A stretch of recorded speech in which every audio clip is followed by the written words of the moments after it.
Basically जो आज का हमारा टॉपिक है वो सीक्वेंस से रिलेटेड है कि हम वो सीक्वेंस पे सीक्वेंस क्यों यूज़ करें डिस्क्रीट में। बेसिकली जो सीक्वेंस होते हैं ये हमारे पास बहुत ज़्यादा यूज़ हो रहा होता है। फंक्शंस में भी यूज़ कर सकते हैं हम लोग, डिफरेंट मैथमेटिकल के जो ऑपरेशंस होते हैं वहाँ पे भी परफॉर्म कर रहे होते हैं, और किसी भी चीज़ को एनालाइज करना हो तो तब भी हम लोग सीक्वेंस को देख रहे होते हैं कि इनके दरमियान में सीक्वेंस डिफरेंस कितना आ रहा है और क्या ये हमारे पास किस सीक्वेंस से मूव कर रही है। तो यहाँ पे भी इसी तरह हम लोग डिस्क्रीट में भी पढ़ेंगे कि हम लोग सीक्वेंस को कैसे यूज़ कर सकते हैं, कैसे हम लोग सीक्वेंस को फाइंड कर सकते हैं, और कौन कौन से फार्मूलाज हैं जो हम लोग इन पे ऊपर अप्लाई कर सकते हैं और अपनी सीक्वेंस को जनरेट कर सकते हैं। फॉर एग्जांपल के तौर पे मैंने यहाँ पे लिखा हुआ है, एग्जांपल के तौर पे 1 2 3 4 सो ऑन है। इसमें क्या है, मैंने एक सीरीज़ जनरेट कर दिया कि 1 2 3 4 5 अप टू जहाँ तक के कोई भी लिमिट मैंने नहीं दी हुई। अब देखो जब हमारे पास ये एक सीक्वेंस में मूव करें, सीक्वेंस में किस तरह मूव करें, अगर मैं 1 से 2 पे जा रही हूँ, 2 से 3 पे जा रही हूँ, अगर इन दोनों के दरमियान में मैं डिस्टेंस देखूँ 1 का ही डिफरेंस है, 1 से ज़्यादा डिफरेंस नहीं आ रहा। 2 से 3 पे जा तो 2 से 3 के दरमियान भी मेरे पास क्या है 1 का डिफरेंस है। 3 से 4 पे जा रही हूँ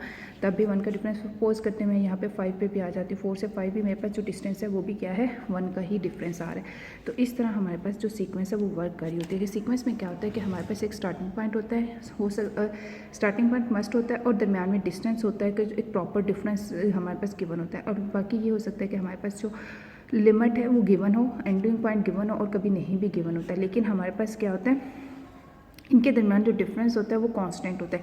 अब ये नहीं मैं कर सकती कि फॉर एग्जांपल के तौर पे 1 से 3 जा रही हूँ, फिर 3 से मैं 4 पे चली जाऊँ। इस तरह यहाँ पे कंटिन्यूस फॉर्म में डिस्टेंस नहीं आता है। अगर इस तरह के हमारे पास कोई स्टेटमेंट आते हैं तो, और फिर आगे 4 से मेरे पास 3 का डिफरेंस आ रहा है, तो इस तरह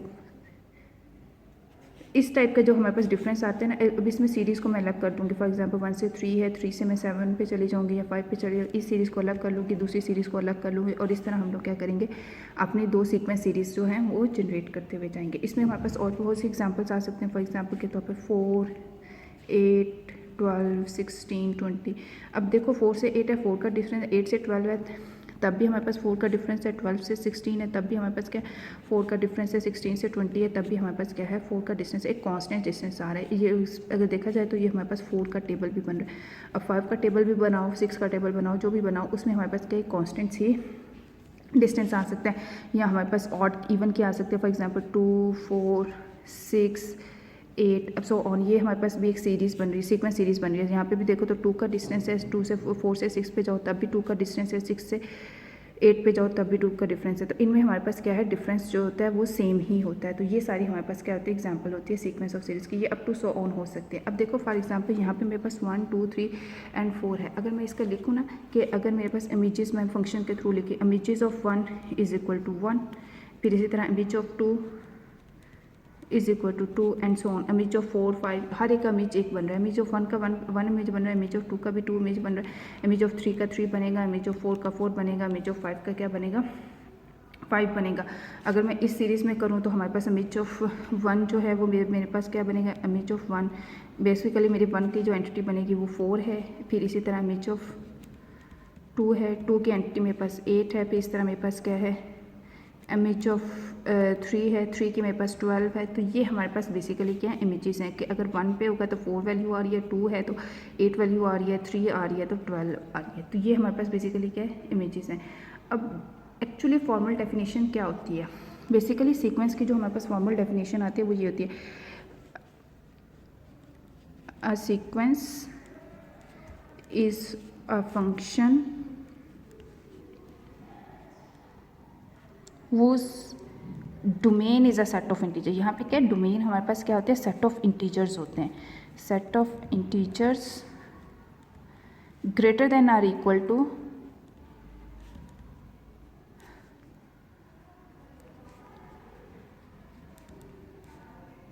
particular integer.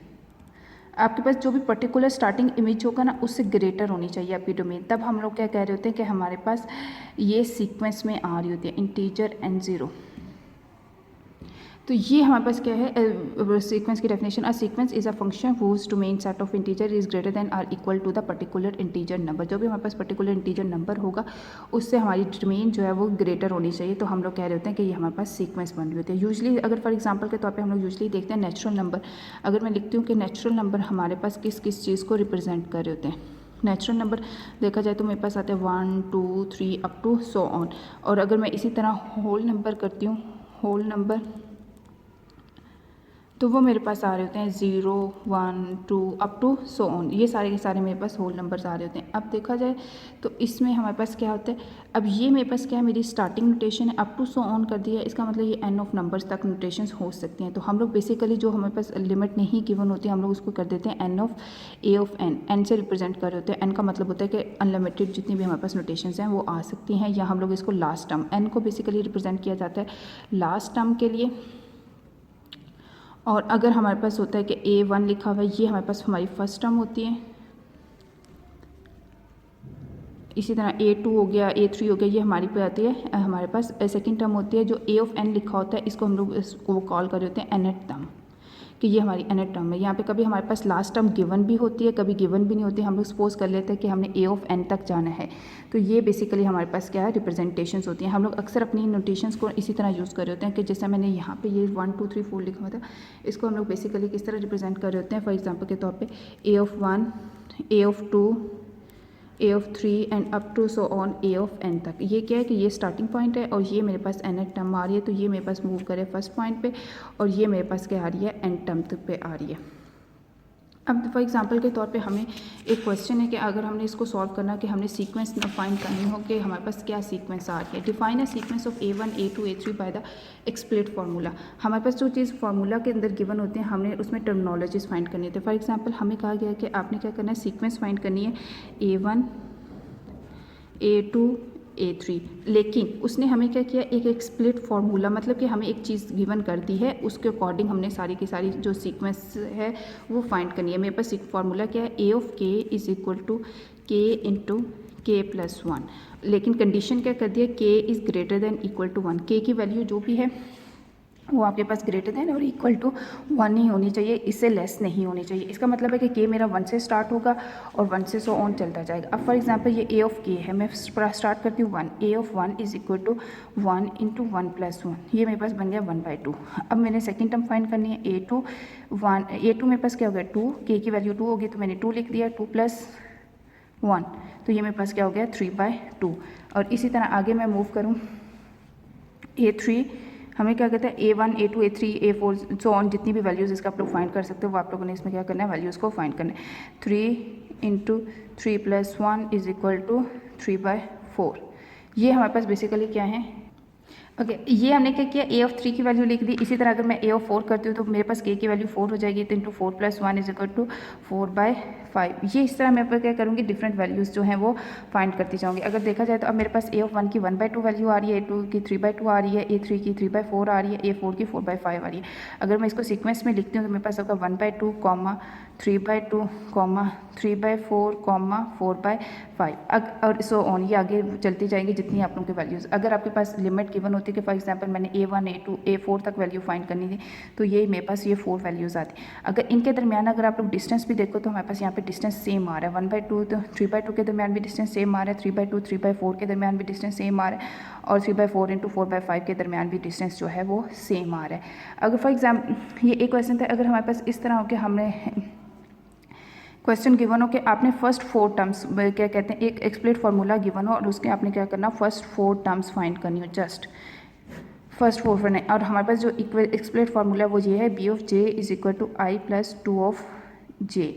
For all integer J हमारे पास क्या होना चाहिए, ग्रेटर देन इक्वल टू 0। ये हमारे पास कंडीशन है, हमने कितनी टर्म्स बनानी है, 4 टर्म्स बनानी है, और ये हमारे पास क्या है, हमारा एक्सप्लिट फार्मूला है। अब सबसे पहले हमारे पास क्या है कि J is greater than equal to 0 होना चाहिए। इसका मतलब 0 J की वैल्यू 0 हो सकती है। B of 0 is equal to 1 plus 2 of 0, 2 of 0 किया तो 1 प्लस 1 हो गया इज इक्वल टू 2 हो जाएगा। फिर इसी तरह B ऑफ 1 की करेंगे तो 1 plus 2 into 1 is equal to 1 plus 2 is equal to 3 हो जाएगा।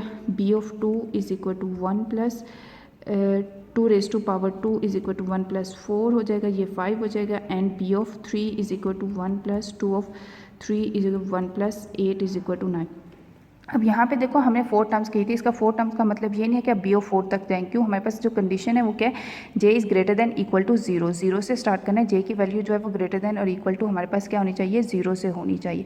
तो हमने B 0 से स्टार्ट किया, 0 फर्स्ट वैल्यू 1 2 3 हम लोगों ने B 0 1 2 3 हम लोगों ने वैल्यू फाइंड की। ये मेरे पास बेसिकली 4 वैल्यूज़ ही बन रही हैं। जिस तरह हम लोग अरे में करते हैं ना, अरे में भी हमारे पास इंडेक्स क्या होता है, 0 से स्टार्ट होता है, 0 1 2 3 से स्टार्ट करते हैं, कभी भी 1 से स्टार्ट नहीं किया। तो इसी तरह हमने यहाँ पे कंडीशन के अकॉर्डिंग हमने चलना है। यहाँ पे हमारे पास क्या है कि 0 से स्टार्ट करना है, तो b of 0 is equal to 1 + 2 naught is equal to 1 + 1 हो जाएगा। और इसी तरह b1 b2 और b3 की वैल्यू जो है हम लोग फाइंड करेंगे। और अगर मेरे पास सीक्वेंस देखो तो बनती है 2 3 5 9, ये कुछ हमारे पास एक सीक्वेंस में वैल्यूज़ आ रही हैं। अब इसी तरह हमारे पास एक और क्वेश्चन है कि आपने क्या करना है, कंप्यूट करना है फर्स्ट 6 टर्म्स को फाइंड करना है। जस्ट इसमें क्या है, उसमें 4 टर्म्स थी, यहाँ पे हमने क्या किया है फर्स्ट 6 टर्म्स। ये तब तक आपने करना है हमारे पास जब तक फार्मूलाज गिवन होंगे कि हमारे पास ये एक्सप्लिट फार्मूला गिवन हो। अब हमारे पास हमने फर्स्ट 6 टर्म्स फाइंड करनी है, तो हमारे पास जो फार्मूला है वो क्या है, C of n is equal to 1 × 1 - n, ये फार्मूला। और यहाँ पे भी हमारे पास कंडीशन है n is greater than equal to 0। यहाँ पे हमारे पास क्या कंडीशन है कि n हमारे पास क्या होना चाहिए, ग्रेटर दैन इक्वल टू 0 होना चाहिए। अब इसके अंदर हम लोग क्या करेंगे, डिफरेंट वैल्यूज़ को पुट करेंगे। बेसिकली यहाँ पे हमने क्या करना है, 6 टर्म्स फाइंड करनी है। हमारे पास ये एक्सप्लिट फार्मूला है और n is greater than equal to 0 है। तो यहाँ पे सबसे पहले हम लोग क्या करें, ग्रेटर दैन इक्वल टू 0 है तो c 0 से स्टार्ट करेंगे, 1 × -1 × पावर ऑफ 0, तो ये क्या हो जाएगा 1 + 1 इज इक्वल टू 2 हो जाएगा। फिर इसी तरह c1 की वैल्यू फाइंड करते हैं, फॉर एग्जांपल 1 + -1 × 1, तो ये क्या हो जाएगा 1 - 1, तो ये 0 टर्म हो जाएगी। और इसी तरह हम लोग c2 की करेंगे, तो 1 + -1 × 2 इज इक्वल टू 1 + 1, तो ये 2 हो जाएगा। इस तरह हमारे पास क्या हो गया, डिफरेंट टर्म्स हम लोग इसके फाइंड करते जाएंगे। फिर इसी तरह c ऑफ 3 की वैल्यू फाइंड करेंगे और c ऑफ 2 है, c ऑफ 3 की वैल्यू फाइंड करेंगे। फिर इसी तरह हम लोग c ऑफ 4 की वैल्यू फाइंड करेंगे, and then c of 4 and then c of 5। c of 5 की हमारे पास फिर अगर देखा जाए तो क्या होगा, 1 × -1 × 5 इज इक्वल टू 0 हो जाएगा।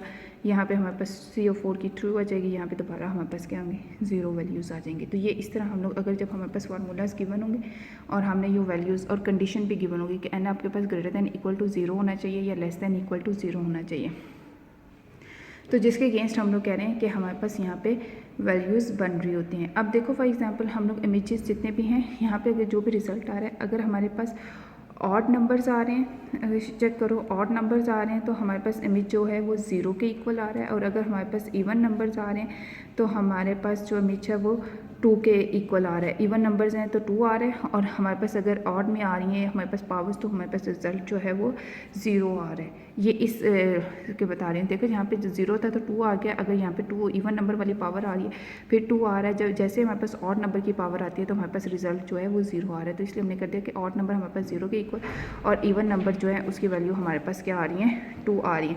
ये इस तरह हम लोग बेसिकली जो एक्सप्लिट फार्मूलाज होते हैं ना, वो सारे के सारे इंप्लीमेंट कर रहे होते हैं। अब इसी तरह हमारे पास और बहुत सारे एक्सप्लिट फार्मूला, फॉर एग्जांपल के तो आप लोग इस क्वेश्चन को है वो जो ट्राई कीजिएगा, 1 ऑफ -1 ×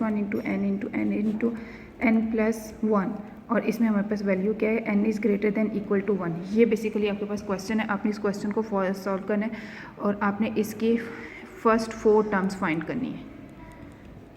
फर्स्ट 4 टर्म्स है, ये फार्मूला है, ये एक्सप्लिट फार्मूला है, और ये आपके पास क्या है, कंडीशन है। इसके अकॉर्डिंग आपने n की वैल्यू को चेंज करना है और आपने फर्स्ट 4 टर्म्स जो हैं वो फाइंड करनी है। अब हमने क्या किया, ये हमारे पास जब था एक्सप्लिट फार्मूला, जब हमारे पास गिवन था तब हम लोगों ने ये टर्म्स फाइंड की थी। अब हमने बनाने एक्सप्लिट फार्मूलाज बनाने। अगर हमारे पास सीक्वेंस गिवन होती है और उसका एक्सप्लिट फार्मूला अगर हमने फॉर एग्जांपल के तौर पे क्रिएट करना हो, तो वो हम लोग कैसे क्रिएट कर सकते हैं एक्सप्लिट फार्मूला। तो अब हम लोग यहाँ पे क्या करें, बेसिकली इन सारी सीक्वेंस सीरीज़ के एक्सप्लिट फार्मूला को बनाएंगे। अब हम लोग क्या करेंगे, हमारे पास अगर सीक्वेंस गिवन होती है, सीक्वेंस गिवन का एक्सप्लिट फार्मूला, अभी तक जो हम लोग काम कर रहे थे हमारे पास एक्सप्लिट फार्मूला गिवन था और हमने उसकी क्या करनी थी, सीरीज़ फाइंड करनी थी।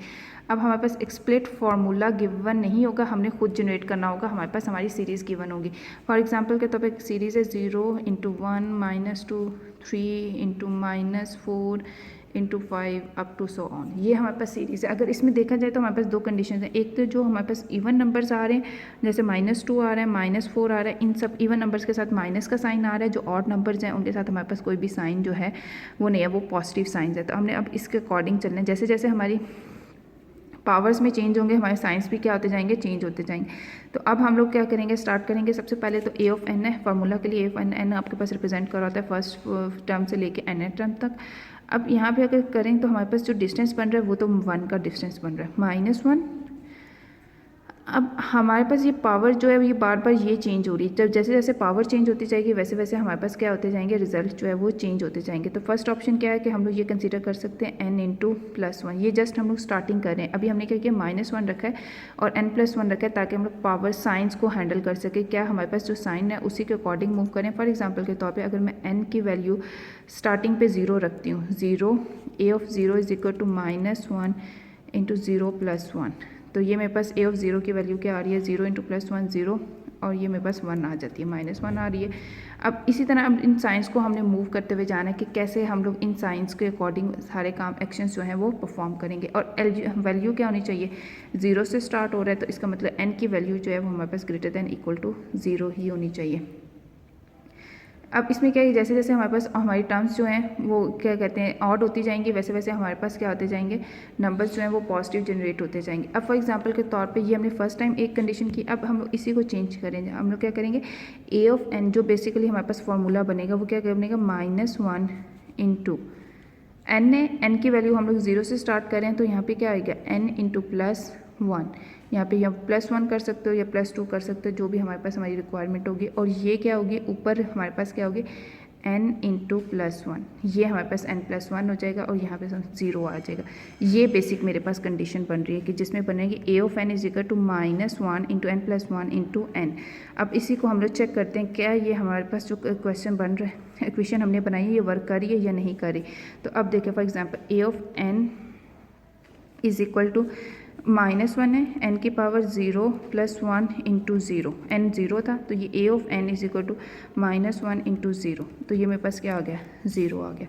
अब इसी तरह a ऑफ 1 के लिए हम लोग चेक करेंगे, a ऑफ 1 के लिए क्या आ गया, -1 n+1 का स्क्वायर हो जाएगा इंटू 1 हो जाएगा, तो ये मेरे पास क्या हो जाएगी, 1 हो जाएगी, ये स्क्वायर हो जाएगा, मल्टीप्लाई हो जाएंगे। अब इसी तरह a ऑफ 2 के लिए करते हैं तो ये क्या होगा, -1 2 + 1 हमारे पास 3 हो जाएगा और ये हमारे पास 2 हो जाएगा। तो अब -2 आ रहा है, तो हमारे पास सेम वही सीक्वेंस बन रही है जो हमारे पास हमारी गिवन थी कि 0 1 पॉजिटिव होगा, -2 2 के साथ हमारे पास माइनस साइन आ रहा है। इसी तरह आगे मूव करते जाएंगे तो हमारे पास साइन जो है वो चेंज होते जाएंगे, इवन नंबर्स के साथ नेगेटिव साइन आते जाएंगे और ऑड नंबर्स के साथ हमारे पास पॉजिटिव नंबर्स आते जाएंगे। तो हमारा फार्मूला क्या है, a of n is equal to -1 into n+1 into n। ये बेसिक ऊपर वाला जो फार्मूला था ये सिर्फ साइंस के लिए हमने क्रिएट किया था, और नीचे वाला ये n जो है ये आपके पास हर बार इस टर्म के साथ मल्टीप्लाई हो जाएगा। मैं यहाँ पे दोबारा लिख रही हूँ, जो हमारे पास एक्सप्लिट फार्मूला बनेगा वो बनेगा a of n is equal to -1 into n+1 into n।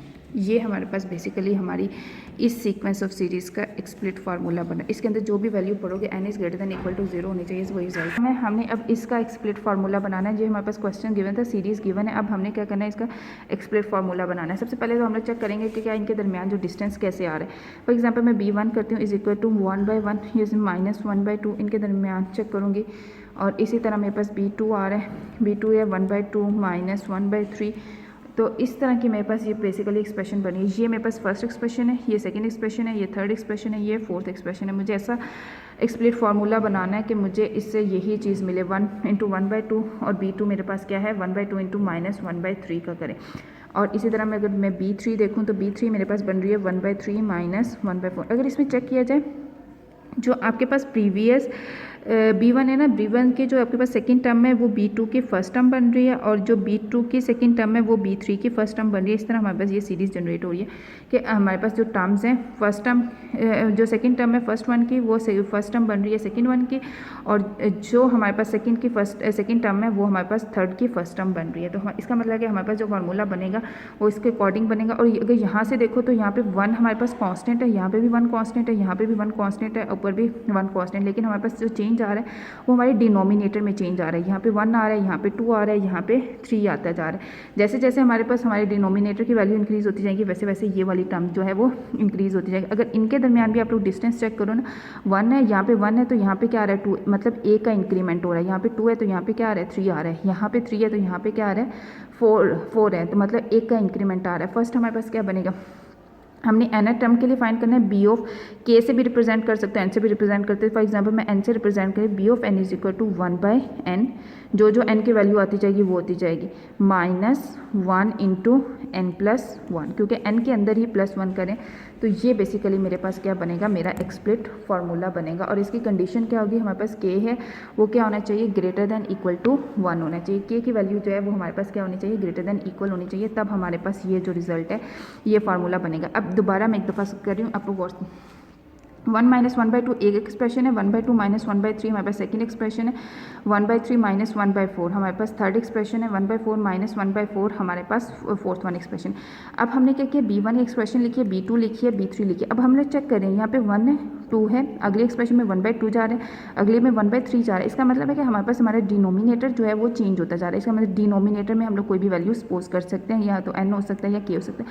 अब इसकी नेक्स्ट टर्म चेक करो, 1/2 यहाँ पे 1 है तो ये 2 है। इसका मतलब जो हमारे पास प्रीवियस टर्म है उसमें 1 को ऐड करते जाएंगे तो हमारे पास सेकंड टर्म जो है वो क्रिएट होती जाएगी। तो इसलिए हमने क्या किया, ये फार्मूला लिखा, B of n is equal to 1/n minus into 1n plus 1, ये हमारे पास है। और हमारे पास कंडीशन क्या होनी चाहिए, n इज इक्वल टू, हमारे पास n है वो ग्रेटर देन इक्वल टू 1 होना चाहिए। कि 0 क्यों नहीं हमने कर सकते, क्योंकि अगर हमने फॉर एग्जाम्पल यहाँ पे 0 किया तो हमारे पास जो आंसर है वो इन्फिनिटी आएगा। तो हमारे पास जो कंडीशन है वो होनी चाहिए, n is greater than equal to 1 ही होनी चाहिए। n is greater than equal to 1 हो गया तो देन हम लोग कह सकते हैं कि हमारे पास ये इस एक्सप्रेस फार्मूला से ये वाली सीरीज़ जो है वो जनरेट हो जाएगी। अब फॉर एग्जांपल के तौर पे हम लोग एक और क्वेश्चन सॉल्व करने की कोशिश करते हैं, 2, 6, 12, 20, 30। अब देखो ये तो हमारे पास 2, 6, 12 इसके दरमियान अगर डिस्टेंस भी देखा जाए तो हमारे पास कोई भी कॉमन साइड नहीं आ रहा है।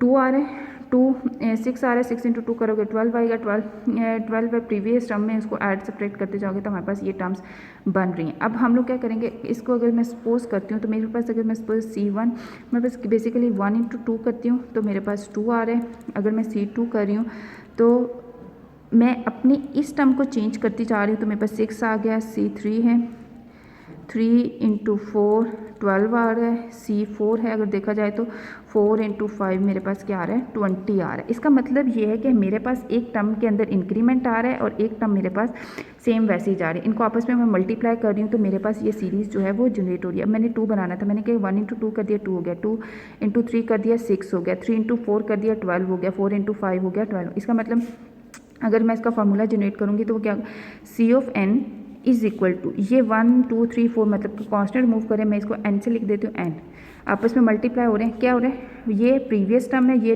सेकंड जो टर्म जिससे मल्टीप्लाई हो रहा है वो उसमें एक 1 का हम लोग ऐड कर रहे हैं। तो इसका मतलब मैं यहाँ पे लिख सकती हूँ n प्लस 1। अब ये क्या होगा, C ऑफ n, अगर फॉर एग्जांपल ये देखो C ऑफ n की वैल्यू मैं क्या करती हूँ, C ऑफ n मेरे पास क्या होना चाहिए, ग्रेटर देन इक्वल टू 1 होना चाहिए n की वैल्यू। अगर मैं C ऑफ n 1 लेती हूँ, 1 इंटू 1 प्लस 1 तो मेरे पास क्या आंसर आ रहा है, 2 आंसर आ रहा है, 2 इंटू मल्टीप्लाई हो जाएगा। अगर मैं इसी तरह C2 लिखती हूँ, ये क्या 2 हो जाएगा, n की वैल्यू मेरे पास 2 होगी, इंटू 2 प्लस 1 तो ये मेरे पास क्या हो जाएगा, 6 हो जाएगा। तो मेरे पास जो मैंने एक्सप्लिट फार्मूला जनरेट किया उसके से अगर मैं चेक भी करूँ तो मेरे पास वही सीरीज़ जनरेट हो रही है जो मेरे पास मेरे क्वेश्चन के अंदर सीरीज़ गिवन थी। अब अपने इस चीज़ का देखो ख्याल रखना, मैंने यहाँ पे सीरीज़ बनानी थी तो मैंने सबसे पहले क्या फाइंड किया कि इसके दरमियान कॉमन क्या चीज़ आ रही है, मैं किस तरह इनको आपस में कर सकती हूँ। 1 इंटू 2 किया 2 आ गया, 2 इंटू 3 कर दिया 6 आ गया, 3 इंटू 4 कर दिया। आपकी जो n वैल्यू है उसके अंदर एक चीज़ को मैं ऐड कर रही हूँ तो मेरे पास वही टर्म जनरेट हो रही है, तो मैं उस टर्म को लेके मूव करती हुई जा रही हूँ। इस तरह हम लोग क्या करते हैं, डिफरेंट टर्म्स फार्मूलाज जो हैं क्रिएट कर सकते हैं। अब फॉर एग्जांपल के तौर पे एक और क्वेश्चन है, इसको हम लोग सॉल्व करते हैं, जैसे 1/4 इंटू 2/9 3/16 4/25 5/36। अब ये कुछ हमारे पास टर्मिनोलॉजीज़ हैं। अब हमने क्या करना है, इसके दो पार्ट्स आ रहे हैं, डिनोमिनेटर भी हमारे पास चेंज हो रहा है और डिनोमिनेटर भी चेंज हो रहा है। अगर नोमिनेटर 1 2 3 4 एक कांस्टेंट इंक्रीज है, उसके दरमियान कोई भी डिफरेंस नहीं है। लेकिन अगर हम लोग डिनोमिनेटर्स पे आए तो डिनोमिनेटर हमारे पास एक टर्मिनोलॉजी के थ्रू मूव कर रहा है। अब इसमें हम लोग क्या कर सकते हैं कि मेरे पास जो भी आई टर्म होगी उसमें 1 एक चीज़ को ऐड करूँगी और उसका स्केयर करती जाऊँगी तो मेरे पास होस्ट और ये टर्म बन रही है। जिस तरह फॉर एग्जांपल मैं 1 कर रही हूँ, नीचे मैं क्या कर रही हूँ 1 प्लस 1 इसका स्केयर ले रही हूँ तो मेरे पास क्या बन रहा है 1/4 बन रहा है। और इसी तरह मैं दोबारा करूँगी 1 इंटू ये मेरे पास क्या हो गया 2 हो गया, n की वैल्यू 2 प्लस 1 का होल स्केयर कर रही हूँ तो मेरे पास क्या बन रहा है 1/9 बन रहा है। मेरे पास वही सीरीज़ जो है ये 2 हो जाएगा, n की वैल्यू यहाँ पे 2 होगी तो मेरे पास वही सीरीज़ जनरेट हो रही है। तो इसका मतलब अगर मैं इसको सिंप्लीफाई आपने जब भी करना है तो इसमें इस टर्म्स को तोड़ के देखो कि ये कम्प्लीटली किस तरह बन सकती हैं, फिर उसके अकॉर्डिंग चलो। n है ये चेंज हो रहा है, हमने यहाँ पे n लिख दिया और बाकी i n प्लस 1 हमने कांस्टेंट ऐड कर दिया 1 प्लस का होल स्केयर। तो ये बेसिकली मेरे पास क्या बन रहा है, फार्मूला बन रहा है डी ऑफ एन का, मतलब कि ये डी ऑफ एन से रिप्रेजेंट करिए। इसके अंदर मैं जो भी वैल्यू पुट करूँगी मेरे पास यही जो है सीक्वेंस वो जनरेट होगी, लेकिन यहाँ पे कंडीशन क्या होगी, एन की पावर वैल्यू जो है वो ग्रेटर देन हमारे पास 1 होनी चाहिए, ग्रेटर देन इक्वल टू 1, क्योंकि अगर 0 होगी तो फिर वो डिनोमिनेटर में आ जाएगा, तो जिसकी वजह से हमारा आंसर जो है वो इन्फिनिटी में जा सकता है। तो इस वजह से हम लोग जब मल्टीप्लिकेशन या डिनोमिनेटर में आते हैं तो हम लोग अवॉइड करते हैं कि हमारे पास वैल्यू जो है वो 0 नहीं आनी चाहिए। इस तरह और भी बहुत सारे क्वेश्चन हैं, वो आप लोग कोशिश कीजिएगा कि सॉल्व करने के, आपसे इंशाल्लाह हो जाएंगे। ओके, इसके बाद हमारे पास एक चीज़ आती है, अब हम लोग क्या करें, अर्थमेटिक सीक्वेंस। हमारे पास ये कुछ सीक्वेंस आते हैं जिसमें अर्थमेटिक सीरीज़ भी होती है, ज्योमेट्रिक सीरीज़ भी होती है। अर्थमेटिक सीक्वेंस, अर्थमेटिक सीक्वेंस आती है और इसमें हमारे पास ज्योमेट्रिक सीक्वेंस भी आ जाती है। अर्थमेटिक सीक्वेंस बेसिकली होता क्या है, a sequence in which every term after the first is obtain from preceding term by adding the constant number is called as arithmetic sequence.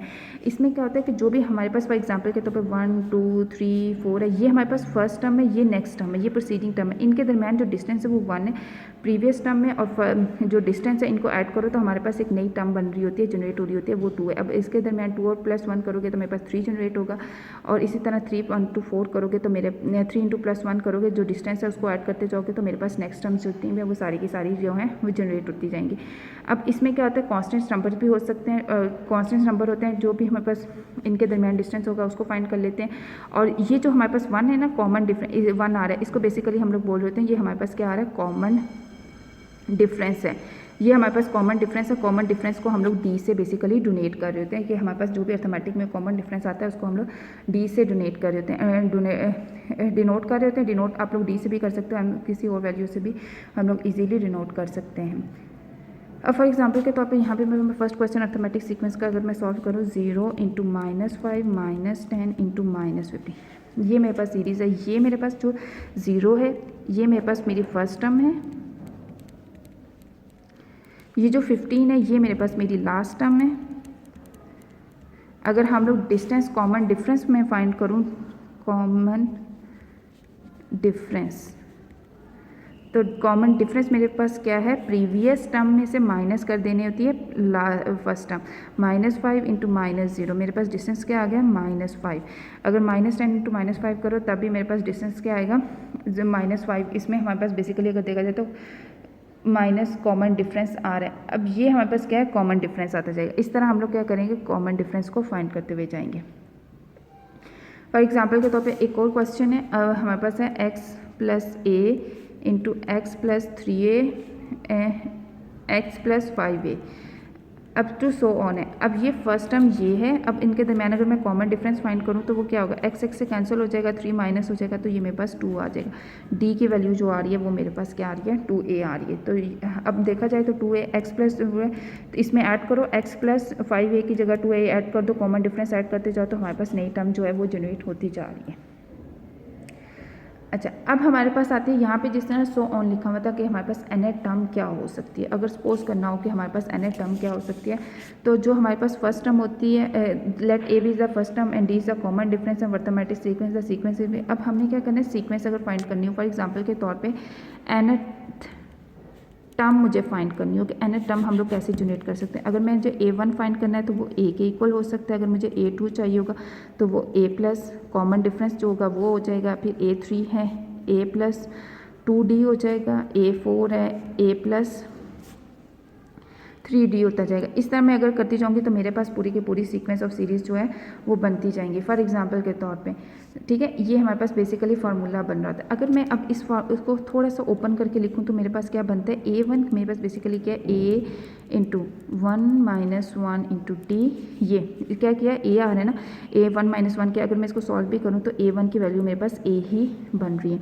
अब इसी तरह हमारे पास अगर a2 पे जाओ, a2 में मैं करती हूँ a+, हमने क्या किया था d।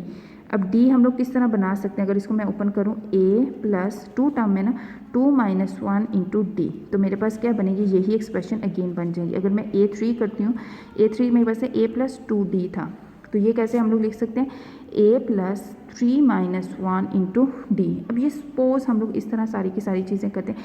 ये जो बेसिकली 1 2 3 लिख रहे हैं, ये मेरे क्या है, ये जो ए की एन टर्म है ये चीज़ है 1 2 3, इसको यहाँ पे लिख रहे हैं, उसमें से -1 करते जा रहे हैं डी के। तो इस तरह हम लोग अपनी टर्म्स जो है फाइंड कर सकते हैं। तो अब मुझे ए ऑफ एन फाइंड करने के, मेरे पास ए ऑफ एन टर्म क्या होगी, वो क्या होगी, एन टर्म, nth टर्म होगी प्लस, उसके लिए क्या फाइंड करेंगे, nth टर्म के ए, ये फर्स्ट आ गया, plus n minus 1 into T. अगर देखा जाए तो यहाँ पे हम लोग क्या करें, n माइनस 1 के अंदर ही माइनस करते जा रहे हैं ना एक एक वैल्यू को। a हमारे पास फर्स्ट टर्म आ गई प्लस n जो हमारे पास ये जो कंडीशन मूव करी a1 a2 a3 a4 बनती जा रही है, और इसमें हम लोग क्या करें, n माइनस 1 इंटू डी करें, और कंडीशन क्या होगी कि n हमारे पास क्या होना चाहिए, ग्रेटर देन इक्वल टू 1 होना चाहिए। ये nth टर्म का फार्मूला है। अब ये कुछ फार्मूलाज हैं ये आपको याद करने होंगे। ए ऑफ एन का जो हमारे पास फार्मूला होता है वो होता है हमारे पास a plus N minus 1 into d. आपने हमारे पास जो फार्मूला आएगा वो a of n is equal to a plus into a plus bracket n minus 1 into d, ये हमारे पास फार्मूला बनता है। अब फॉर एग्जाम्पल के तौर पे एक क्वेश्चन आता है कि आपने क्या करना है, फाइंड करना है 20th टर्म, अर्थमेटिक सीक्वेंस की 20 टर्म करनी, और जो हमारे पास सीक्वेंस गिवन है वो 3 9 15 21 अप टू सो ऑन है। अगर मेरे पास फर्स्ट टर्म कंसीडर की जाए तो वो 3 है। कॉमन डिफरेंस अगर मैं करूँ डी जो है वो बेसिकली डी हमारे पास क्या बन रहा है, 9 माइनस में 3 कर रही हूँ तो मेरे पास 6 बन रहा है। ये सेकंड टर्म है, सेकंड टर्म में से माइनस कर देते हैं फर्स्ट टर्म को, तो वो हमारे पास कॉमन डिफरेंस आ जाता है। अब हमने क्या करना है, हमें एन टर्म हमारे पास जो गिवन की है, हमें उन्होंने कहा है कि 20 टर्म करनी है, कि लास्ट टर्म जो हमारे पास एन जो है वो बेसिकली किसको रिप्रेजेंट करे, हमारी लास्ट टर्म जो हमने फाइंड करनी है वो हमारे पास क्या है, एन 20। हमने इस टर्म को फाइंड करना है, मतलब कि हमारे पास 20th की वैल्यू जो है वो फाइंड करनी है। ए ऑफ 20 की वैल्यू हमने फाइंड करनी है। ए ऑफ 1 की हमारे पास 3 है, ए ऑफ 2 की 9 है, 15 है, अप टू सो ऑन है, तो हमने किसकी फाइंड करनी है, ए ऑफ 20 की फाइंड करनी है। हम लोग इसमें 6 6 ऐड भी करें तभी हम लोग टर्म को फाइंड कर सकते हैं, लेकिन जब हमारे पास फार्मूला गिवन है तो हमें क्या ज़रूरत है कि हम लोग उसमें 6 6 को ऐड करते हुए जाएं और इस चीज़ को करते जाएं। अब मैंने ए ऑफ 20 फाइंड करना है, मैं क्या करूँगी, a of n is equal to a plus N minus 1 into d, ये मैंने यहाँ पे फार्मूला लिखा। अब मैं क्या करूँगी, ए ऑफ 20 फाइंड करना है, एन की जगह 20 कर दिया। ए की फर्स्ट मेरे पास जो वैल्यू थी वो 3 थी, 3 plus N minus 1 20, N term थी -1 इंटू डी।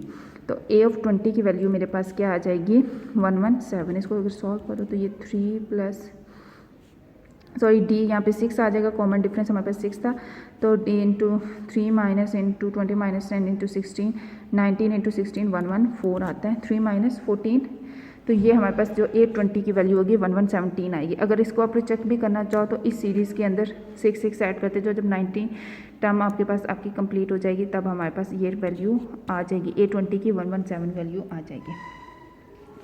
अब फॉर एग्जांपल के तौर पे हमें एक क्वेश्चन आता है कि which term of arithmetic sequences, हमारे पास एक सीक्वेंस गिवन है, उस सीक्वेंस की मदद से हमने फाइंड करना है कि हमारे पास कौन कौन सी टर्म्स है। 4 है, 1 है, -2 है, अप टू -77 है। अब देखा जाए तो हमारे पास फर्स्ट टर्म ए जो है वो 4 है, अगर कॉमन डिफरेंस टी फाइंड किया जाए वो क्या होगा, 1 माइनस 4 इज इक्वल टू -3 आ गया। ये सीरीज़ बेसिकली रीअरेंज फॉर्मेट में लिखी हुई है, इसको हम लोग पहले रीअरेंज कर लेंगे। 4 इंटू 1 इंटू -2 है तो 1 माइनस 2 इंटू 4 इंटू 1 इंटू -2 है तो 4 माइनस 1 हमारे पास, सॉरी अच्छा इसमें